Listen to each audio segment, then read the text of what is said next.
better, who have more education. A lot of you maybe thought when you were young you're really good looking. And maybe when you're in the desert by yourself, you can think that.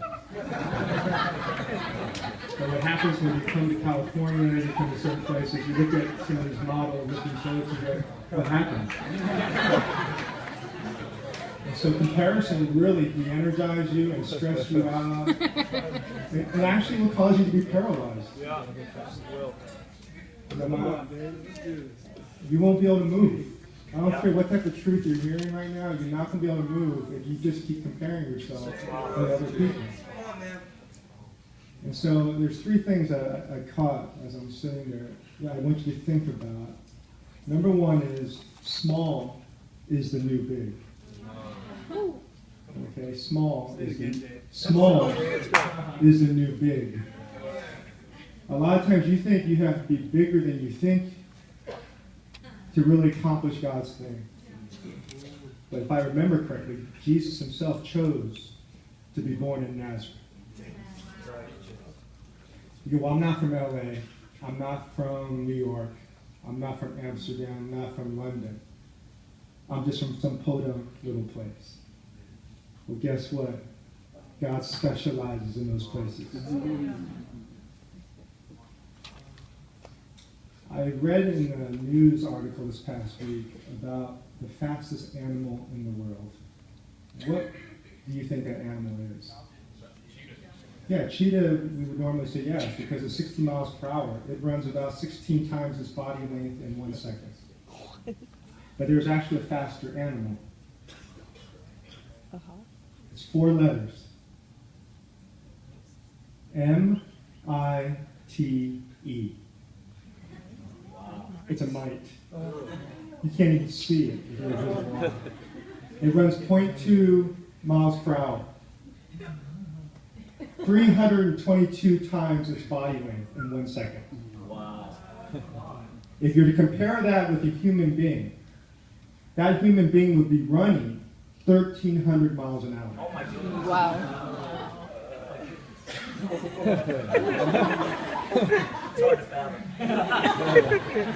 Small is the new big. That's why you don't get all cocky thinking I'm something if you remember your roots. That's exactly right. That's exactly right.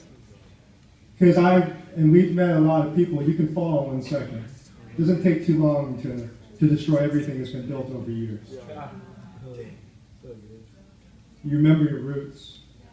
So if you think you're small and you don't have much, God loves that. Second thing, being broken is beautiful.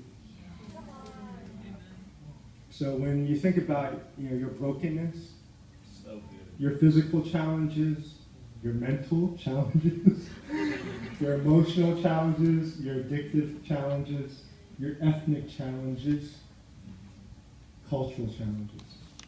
Remember, broken is beautiful. He says, if I remember correctly, my strength is made in your... Can I say it one more time? My strength is made perfect in your weakness. One more time. My strength is made perfect in your weakness. That's awesome. So it's not about your talent. It's not about your charisma today. It's not about how great you can speak. Could it possibly be that it's going to be your brokenness? Yes. That's the thing that connects you to humanity? It's your brokenness that gives you resonance in your voice when you speak. It is your brokenness that gives you authority, because you can look into somebody's eye and you can see through the hype. Because I've been through tons of hype. And that's why I typically never go to conferences. I'll speak at them, but I'll never go to a conference. I'll never pay for them, because for me, I don't want to just be party talk. Yeah. That's why I told Brian, if we're going to do a gathering, let's do training. That's right. Because I said, man, we got to do training. I just don't want people to get inspired, because I've seen enough inspiration. Because you can go on the internet and get inspired in a second. Yeah. You can go in your car and put on a headset and get inspired. But I find out, there's a little bit more to it than just me feeling good. It's me actually embracing my brokenness. and seeing it as possibly a gift to me. And actually, it's a determiner of my destiny. A lot of times you've been told it's about your strength and your personality and your gifts that you're supposed to exercise. That'll lead you into what you're supposed to do.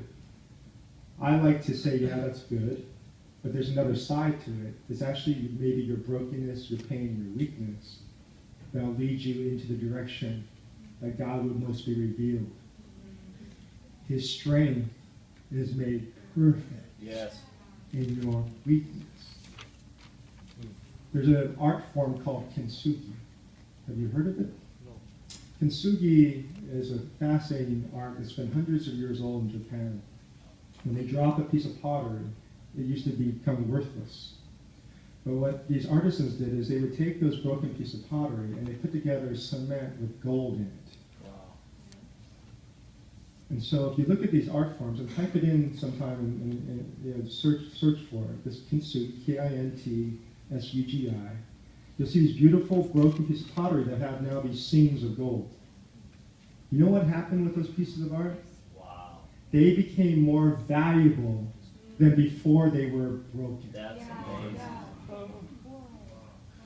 That's such a good word. God's strength is made perfect in your weakness. So why are you letting Satan throw that trash in your face all the time? Why are you holding on to that word that said you're nothing, you can't do this, you don't have enough experience yet, you're not mature enough yet? Why do you let that sink in and take root when God's plan is something else in you? The third thing is pain is a platform for power. Okay, pain is a platform for power. It's easy to talk about love. There's songs written about it. There are poems that are written. There are people who can wax eloquently about love. But if I remember 1 Corinthians 13 correctly, it was not meant to be just a poem read at a wedding ceremony. If you break it down and deconstruct it, you could say love is hard work. Love is not like. You with me on that? It's not about me feeling it. Love is hard work. It's not easy. It's uncomfortable because, believe me, the most godliest of you will be together with other godly people, and you will not like that person sometimes. Yes. That you think and everybody says it's so good. And you're saying, man, they don't see this side that I'm seeing right now. I didn't know this guy cusses like this. I didn't know this guy drinks like this. I didn't know this guy says these things. You go, whoa. And I didn't know this guy's so proud. You know what? The truth is you're not going to like people sometimes, but you're called to love them. See, that's the work of justice, right? You know, you guys have heard about that, right? When the baby's going down the river, you go rescue it. That's love, mercy. You grab the baby. But justice is asking who threw that baby in water? Why did they throw the baby in water? And then what am I going to do about it? That means I have to think about education. I have to think about governance. I have to think about economic development. That's hard work. Yeah. Great word. So when you talk about waiting and courage, it is a process. Remember what Jesus did. 30 years private, 3.5 years public. That was Jesus.